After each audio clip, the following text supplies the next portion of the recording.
Enkele ure nadat Suid-Afrika se Wade van die Kerk die goue medalje in die 400 meter vir mans op die Olimpiese spele in Rio de Janeiro in 'n nuwe wêreldrekordtyd van 43.03 sekondes verower het, het die komediant Skalk Besuidenhout op die baan van die Universiteit van Johannesburg gaan kyk waartoe hy in staat is. Op hierdie pragtige sonskyndag het Besuidenhout soos van die Kerk in baan 8 gaan hardloop, volgens baie kenners die moeilikste van alle bane.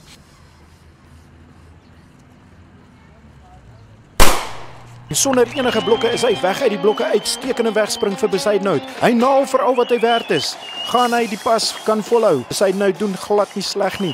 Voorware brawe poging van die oud Kempton Parker. Van die Kerk het reeds 100 meter voltooi in 10.7 sekondes. Teen hierdie tyd is van die Kerk se opspoed en sterk op pad na die 200 meter kerf. Wade van die Kerk se tweede 100 meter voltooi hy in 9.8 sekondes. Lang bene en lang tree deur Besuidenhout, maar steeds is sy agterstand is tasbare werklikheid.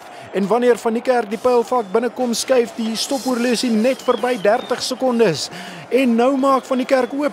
Niemand sal hom nou meer kan keer nie. Hy is oor die wynstreep, 'n splinternuwe wêreldrekord tyd van 43.03 sekondes. Maar Besuidenhout het nog 'n volle 150 meter wat vir hom voorlê. Hier begin die melksure te gesels. 'n Fantastiese poging deur Besuidenhout, alom bekend vir sy uitstekende vertoning op die verhoog en nou dan ook vir sy vertoning hier by die Universiteit van Johannesburg, waar hy nie daarin gaan slaag eers om naby Wade van die Kerk se wêreldrekord te kom nie, maar steeds is dit 'n tyd waarop hy kan trots wees, 68.05 sekondes.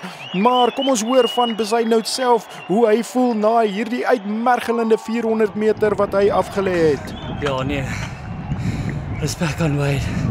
Ek weet nie wat my tyd was nie, maar ek was al moeg na 100 meter.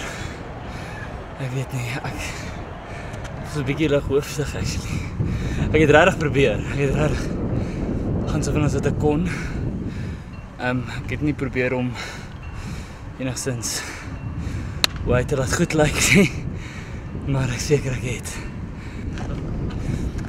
Kom vir jou, Wade, 2020.